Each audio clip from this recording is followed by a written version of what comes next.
Okay. Hello everyone, welcome to another Table Talk review. We'll be reviewing EFS by EX First Games. Thank you to them and Charles Ward for supplying us a review copy.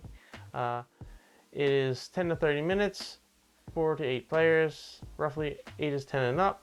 And by buying this game, you plant a tree. And yeah, it's the universal voting game. So basically, the concept of this game is this simple deduction party game where there's a leader that will pass around and they come up with a prompt like octopus, and everyone will vote on it using EFS in their hand. E, epic, funky, and smart. Um, So you can change the letters to different words as the leader, but that is like the default if you don't know what to do. yeah. So yeah, the artwork, speaking of prompts and things, the artwork is nice, simple, but each card is also different. Like this one has a birthday cake. This one has, oh look, Amazon package. um, but the idea is to inspire you or to help you along if you can't think of a prompt. So I really enjoyed this game because it's an easy game to socialize, and it's a quick like a warm up game. Yeah. Um, Yeah.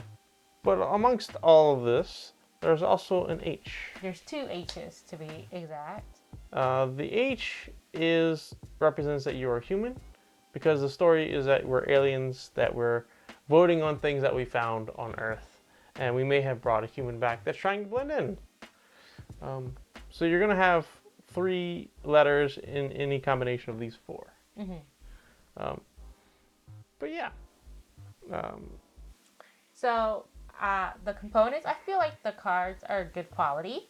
Um, the one complaint I have is that the point system that we use to track on the cards is when you flip it over on 4 points. Now you reveal a letter, and in the game we played, um, H was the letter, which kind of it cut one potential human out. And yes. even though it's like the deck is a pretty big deck, so the chances are slim, but it still can happen. So I think a separate card just for point scoring would be my preferred to not reveal any other letters. But then, of course, that could be by design, uh, because the difference, and I don't think about it, at four players, you reveal a card off the top of the deck Mm-hmm. for every vote. Mm-hmm. So then you slowly are revealing letters, and you might end up pulling that H at That some is true. point. That is true. So Um, it could very well be the design. Um, I definitely prefer this game as a larger group. Is more fun that way, and also you could collect more. It's easier to collect more points because there's more turns. Versus on a smaller group, there are fewer turns. So like using 3 points to accuse someone to be human is more. Um, I feel like more detrimental as a smaller play group versus a larger play group.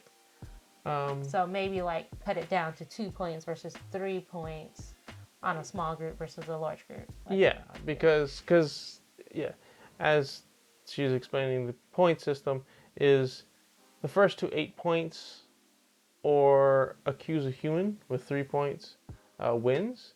But if everyone is the leader twice, because it's 2 rounds, then it's whoever has the most points. If there's If no there's no humans, humans, yeah. otherwise humans win.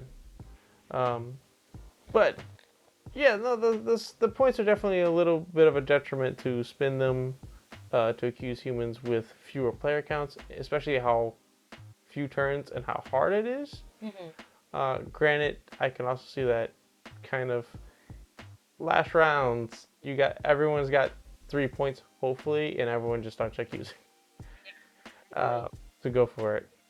And I mean, there could be a game around where there's no humans and you don't want to accuse anybody. But I in the point system, how you score is really interesting, and I like it. That it kind of gives a little bit of strategy of how um, to vote. Yeah.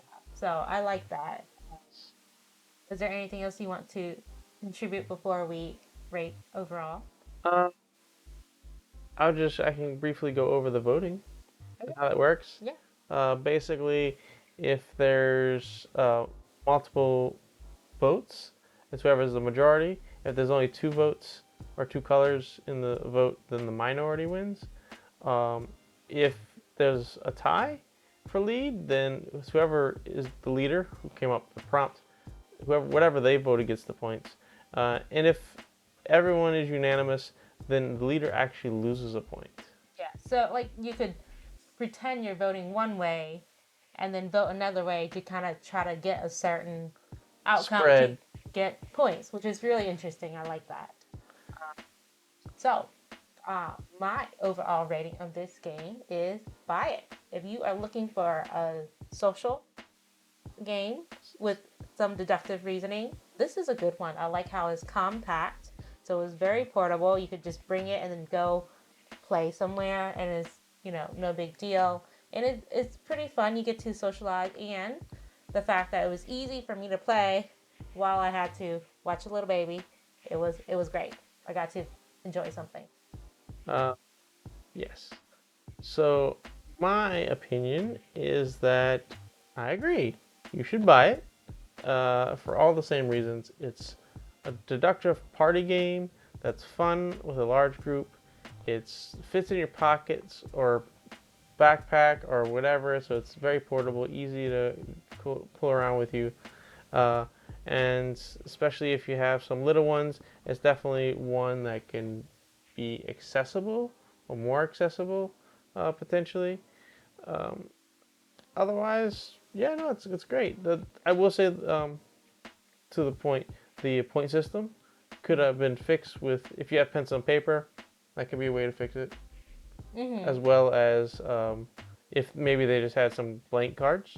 Which you said is potential design because you said in a lower game you're flipping cards and you're revealing letters anyways. So I feel like maybe they did that on purpose. But I mean, I'd rather not have that If in you, the game. right, you can just house rule that. I'm just saying Yeah. if to fix Mm-hmm. those issues. Um, but yeah, anyway, Thanks for watching our review. please like, subscribe, comment down below, and we'll see you next one. Bye bye for now.